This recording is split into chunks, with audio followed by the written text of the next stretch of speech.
Ministri i Ekonomisë Besar Durmishi nuk ka informacione se ekziston vendim nga Këshilli Ekonomiko-Social me rekomandim për uljen e pragut nga 10 në 5% për antarësimin e sindikatave në këtë këshill.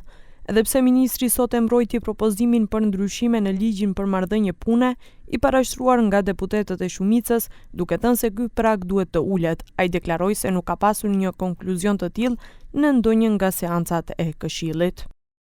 Nemam takvo informacije ili takvo izvestovanje дека pismeno nešto tako taka se odlučeni.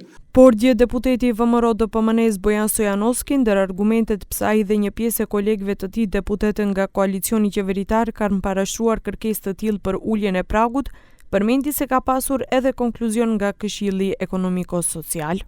Praktično to je nešto što беше договорено на предходната седница на Економско-социјалниот совет и каде што сите што седат на таа маса дале согласност да се намали процентот на репрезентативност. Важно е да се укаже дека ова е барање и од Европската и Светската конфедерација на синдикални организации. Pas këtyre pohimeve, mbetet e hapur pyetja nëse ministri Durmishi nuk është informuar për gjithçka që vendoset në Këshillin Ekonomiko-Social, apo deputeti Stojanovski ka informacione të pasakta ose të paplota nga mbledhjet e Këshillit.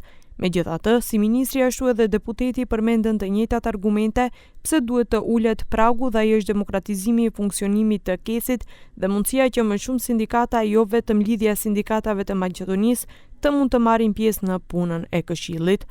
Ata gjithashtu theksuan se me ndryshimet e ligjit, një pjesë e madhe e punëtorëve që janë antarë të sindikatave të tjera do të jenë të përfaqësuar në mënyrë të barabartë dhe zëri i tyre do të dëgohet. Ndërkaq, lidhja e sindikatave të Maqedonisë konsideron se kjo paraqet goditje ndaj tyre dhe favorizim për një sindikat tjetër, e cila nuk do t'i kundërshtojë propozimet e qeverisë dhe të punëdhënësve.